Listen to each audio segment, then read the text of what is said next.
Now, being true in love, we should be making all grow into him who is the head, Christ, out of whom the entire body, being articulated together and united through every assimilation of the supply, in accord with the operation in measure of each one's part, is making for the growth of the body, for the upbuilding of itself in love. Lovely words from Ephesians chapter 4, verses 15 and 16. Hello, welcome to Bible Truths. My name is Nelson Howe, and another one of my video shorts.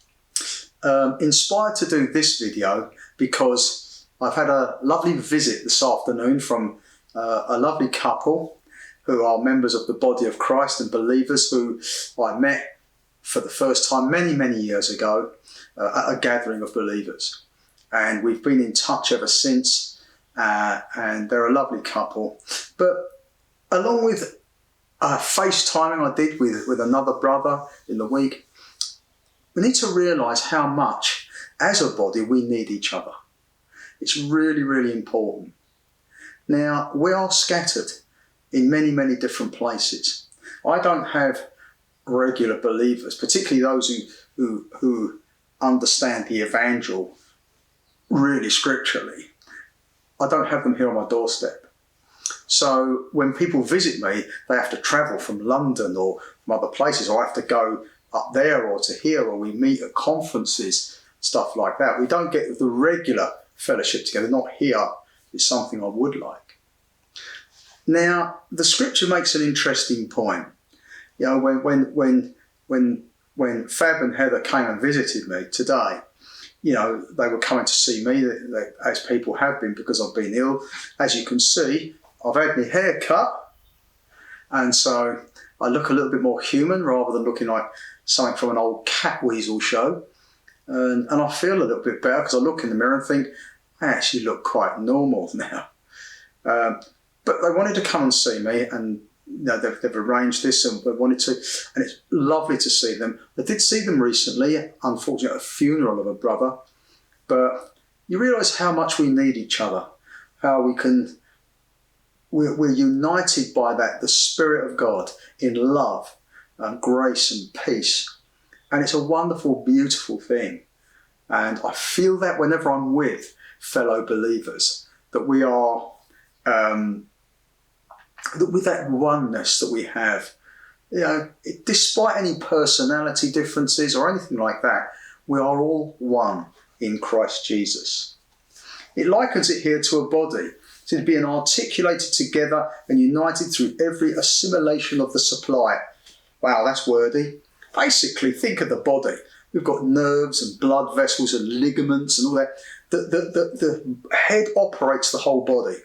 The blood pumps around and nourishes the muscles. You know, the ligaments, they hold the joints together, and the nervous system sending signals so that we can, you know, operate and function. The whole body functions, and it's all functioning from the head. And Christ as head makes all the whole body function together as one, to work harmoniously together. And we must realise that the Spirit is drawing us closer together.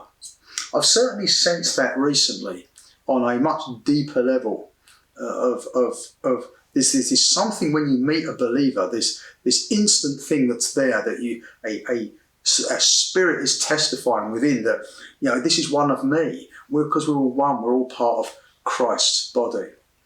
And so our walk, to walk worthily, because this is chapter 4. Chapter 4 begins by saying, I am entreating you then, I, the prisoner in the Lord, to walk worthily of the calling with which you were called, with all humility and meekness, with patience, bearing with one another in love, endeavouring to keep the unity of the Spirit with the tie of peace. And we can't do that if we don't reach out to one another as well. We don't want to be grieving the Spirit. We want to work with the Spirit. We want to be part of that uniting and bonding in peace. And it's sad, but one thing I've learned through my illness is that how much these people mean to me. Why did it take that for me to have that realisation? Why did God have to break me so to realise how much I love my brothers and sisters and want to reach out to them? Well, it did, and that's what it took. So the breaking has happened. I'm well and truly broken, and so I'm reaching out. So it's I can reach out via this video ministry, and in any way that is deemed possible and is within my physical capabilities to do so in the whatever time I have.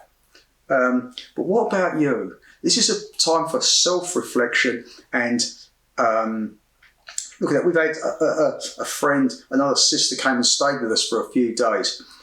She lost her husband a few months ago, and we had a wonderful time together. You know, it wasn't necessarily speaking about the Bible from dawn till dusk. You know, we spoke about lots of things. But nevertheless, the bond of love, the Spirit of God, it was all there amongst us, all the way. So in this short little video, that's my encouragement for you today, brothers and sisters. Let's reach out to one another. Maintain the unity of the Spirit with the tie of peace. You know, we have differences. We don't need to pick up on every failing and fault of one another. No, let's let the word of the Christ dwell in us richly, in grace and love and peace. And that's my encouragement. I just want to encourage that love, and let's work towards each other. You know, if it means FaceTiming or text somebody or message somebody or send them an email, whatever it is, let's do something. Let's start reaching out to one another as a body and grow closer together. Unity is what it wants, and the unity of the Spirit we have, we just need to maintain that. God has given it to us. So, dear brothers and sisters, that's my encouragement for today. Thank you for watching. I wish you every blessing in the name of our Lord Jesus Christ, always to the glory of our God and Father, in love, grace and peace. Amen, and thank you.